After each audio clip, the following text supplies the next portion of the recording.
तुम्हीही ताप, सर्दी, घसा दुखला की लगेच अँटीबायोटिक सुरू करतात का? जर होय तर हा व्हिडिओ शेवटपर्यंत नक्की बघा, कारण अँटीबायोटिकचा चुकीचा वापर आपल्या भविष्यात खूप मोठी गंभीर समस्या निर्माण करू शकतो. नमस्कार, मी DRX विनाली वारी. माझ्या या यूट्यूब चॅनलवर तुमचं स्वागत आहे.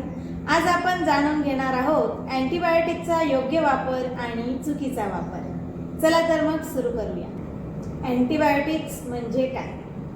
अँटीबायोटिक हे औषध बॅक्टेरियामुळे होणाऱ्या संसर्गावर उपचार करते, पण त्याचा परिणाम व्हायरसवर होत नाही. आता आपण जाणून घेऊया अँटीबायोटिक्सबद्दल माहिती. अँटीबायोटिक हे औषध नेहमी डॉक्टरांच्या सल्ल्यानेच घ्यावे. सर्दी किंवा फ्लूसाठी स्वतःहून अँटीबायोटिक सुरू करू नका.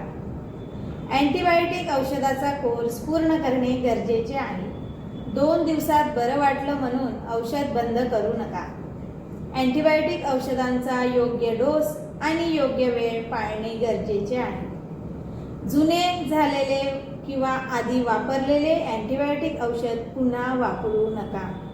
अँटीबायोटिक औषध हे नेहमी एकदा बॉटलचं सील ओपन केल्यानंतर 7 दिवसाच्या आत वापरणे गरजेचे आहे.